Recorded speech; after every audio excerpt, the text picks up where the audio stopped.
stayed separate.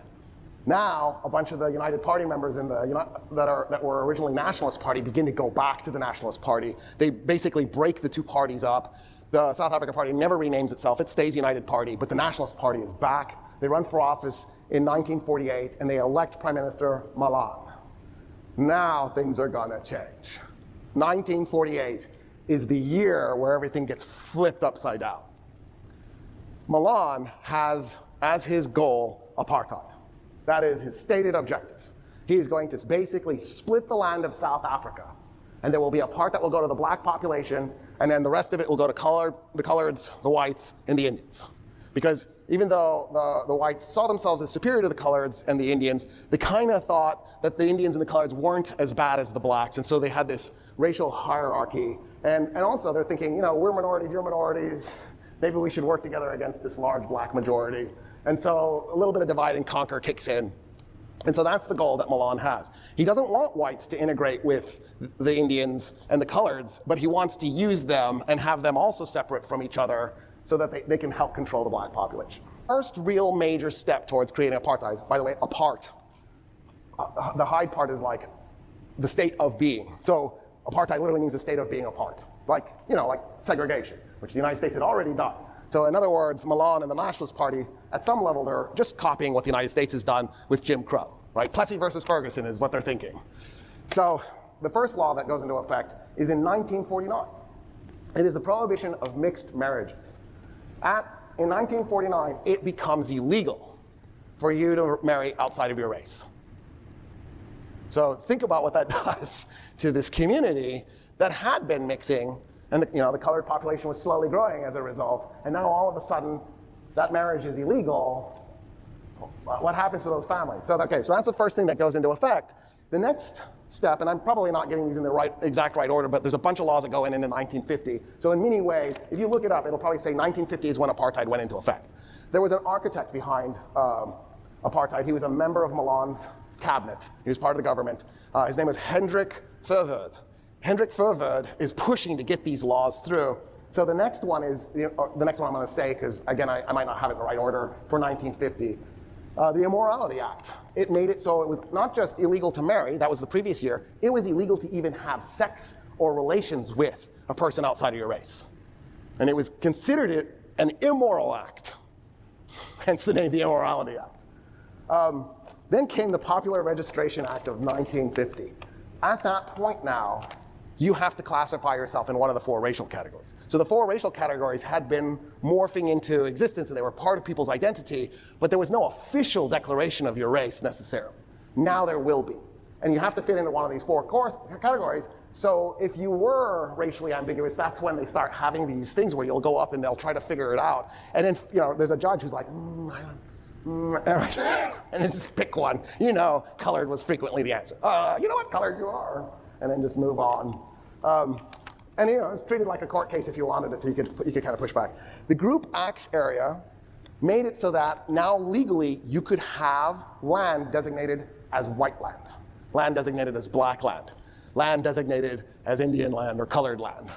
For the record, if you drew a line approximately where Port Elizabeth is and went straight up, the west side of South Africa is actually heavily colored. That's where a huge portion of the population is that's colored. And the Cape Colony, like if you look at a demographic map, it'll show up as colored. And then you go that way and it's white. It's black. So colored in the west, black in the east, and then where the major cities are, so Cape Town, Port Elizabeth, Durban, Bloemfontein, Johannesburg, Pretoria, then you'll see white population clusters. So the whites are urbanized. And so those areas would have had like majority white populations, or at least plurality white. Anyway, so now there's going to be land that's specifically designated by race. Already in 1950, like they're not wasting any time. That Verwoerd, man, he got his work done when he started. Suppression of Communism Act, 1950. South Africa said, we are in the Cold War on the side of the United States and NATO, and we are going to help fight communism. And they passed a law called the Suppression of Communism Act. Its goal was to suppress communists. But that's not its real goal. If you criticize apartheid, you're a communist.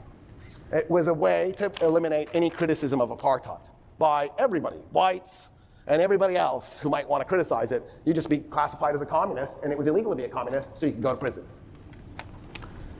right? And then they could turn to the world and go, no, we didn't send them to prison because they criticized apartheid. We're okay with that. They're a communist. That's awful. Prevention of Illegal Squatting Act comes the next year, 1951. So now that you have land designated as one race or another, the Prevention of Illegal Squatting Act allows the government to go in and ethnically cleanse. Oh no, this is a white designated area. Your little black village can't be here, and you'll be picked up and moved.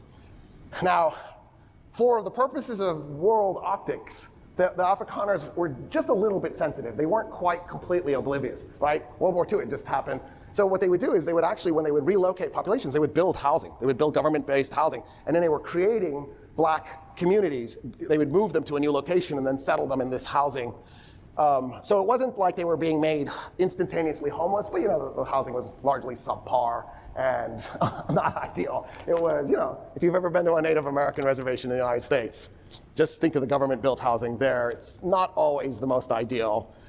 Bantu Authorities Act, 1951. So I told you about the Khoisan, the population that were the gathering hunters in the southwest, and then all the way into Namibia and Botswana. And then I told you, run a line from Port Elizabeth north, and then to the right it's black. That black population were Bantu. But the Bantu are the largest chunk of Africa. They stretch all the way to West Africa, all the way down to South Africa, and there are many different types of Bantu. There are many different Bantu nations. So it's kind of like saying Germanic, right? There's the Dutch and the Swedes and the Danes and the Germans. It's a large cultural linguistic group. But so in South Africa, it's the dominant black population, and they're in multiple nations. There's not one Bantu nation. That's why I told you earlier they have 4 race categories, but they had 13 different nationalities, like Zulu, for example, is one of the groups. So what happens is the Bantu Authorities Act of 1951 says that the Bantu population in South Africa will have the right to some measure of national self-determination. That there's going to be a legal system for the Bantu that's separate from the legal system for whites. Now, when that's been my experience when I run into white South Africans, they really have a lot of profound love of Africa. Like they identify as African. They don't see themselves as European anymore. They think of themselves as African, and they love Africa. They just have this baggage of this really ugly event that we call apartheid. Like Germans have that Nazi event that, like, oh yeah, we did slavery and genocide of the Native Americans and cruelty to Mexican Americans and Japanese Americans and Chinese Americans, and for that matter, Irish Americans and Italian Americans, you know what I mean? So, birds of a feather.